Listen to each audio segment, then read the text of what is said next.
বাংলাদেশের সুনামধন্য রেস্টুরেন্ট সুলতান ডাইন এখন রাজশাহীতে। আর এটার উদ্বোধনের জন্য এসেছিলেন আর ফাহিম চৌধুরী ভাইয়া। ভাইয়াকে দেখার জন্য এত এত লোকজন এসেছে কি বলবো। আর আসবে নাই বা কেন, তিনি জীবনে যা করেছেন তা সবাই চাইলেও করতে পারে না। আর সুলতান ডাইন উদ্বোধনের পর থেকে অনেক ভিড় ছিল, তাই আসতে পারি নাই।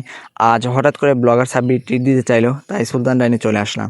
কিন্তু দেখার বিষয়, সে ট্রিট দেয় নাকি পাল্টি মারে আমার সাথে। ব্লগার সাব্বির, কি অবস্থা সবার? সকালে কেমন আছেন আপনারা?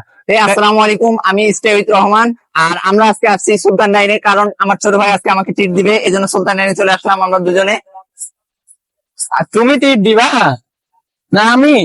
তুমি দিতে চাই না, এই জন্য আমি সুলতান ডাইনে আসলাম। না, আমি তো ভাবছি তুমি ট্রিট দিবা। তুমি তো বলছো ভাই, তুমি আসার সময় আমাকে বলছো যে তুমি ট্রিট দিবা, এই জন্য তো আমি আসলাম। না, আমি তো ভাবছি উনি ট্রিট দিবে, এই জন্য আমাকে নিয়ে আসা। হবে না ভাই, তুমি ট্রিট দিতে চাইছো, তোমাকেই দিতে হবে। আমি এর আগে তোমাকে treat দিয়েছি কিনা? হ্যাঁ দিছো, বাট তুমি তো দেওয়ার কথা না, বললে না, না, আজকে আমি আমার। কখনোই Guys, বলি এটা নাই। কিন্তু তুমি ঠিক দিতে হচ্ছে না, চাইছো, guys, এটা ঠিক তোমাকেই হচ্ছে দিতে না, হবে। বুঝছেন? আব্দুর রহমান আমাকে ট্রিট দিবে এই জন্য নিয়ে আসলে সুলতান ডাইনে, কিন্তু এটা তো ঠিক হচ্ছে না। তো দেখি আপনারা চলেন কে খাওয়াচ্ছে।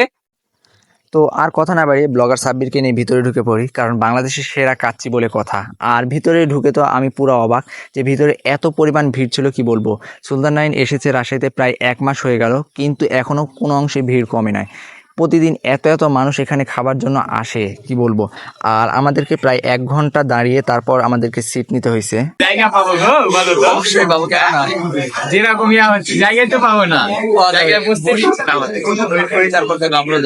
ওইটাই।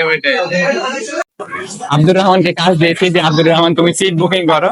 তো আব্দুর রহমান দাঁড়িয়ে আছে আর সিট বুকিং করতেছে। এই যে আব্দুর রহমান।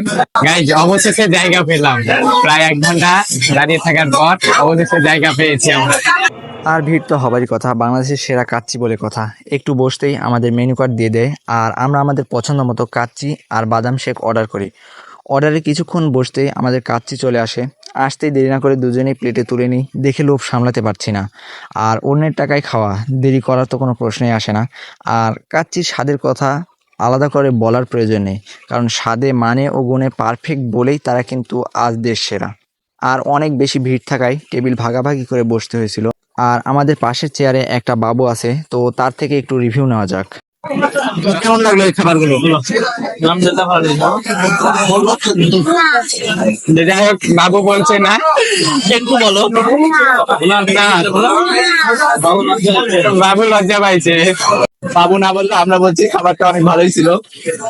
আর বাদাম শেকটাও অনেক মজাদার ছিল। আর খাওয়া শেষ করতে আমাদের বিল চলে আসে, কিন্তু ব্লগার সাব্বির আমার হাতে জোর করে বিল ধরিয়ে দেয়। তো আব্দুর রহমান, বিলটা দিয়ে দাও। না, বিল তো তুমি দিবা। না না, বিলটা দিতে হবে তোমার। বেশি না, বিল কিন্তু অল্প, তুমি দিতে পারো। না না, বিলটা দিয়ে দাও। তুমি কত এসেছে? অন্যদিন আমি, আজকে তুমি। আব্দুর রহমান রাজু বিলটা দিবে। হ্যাঁ, রাজুকে ফাঁসাই দিলাম আমরা।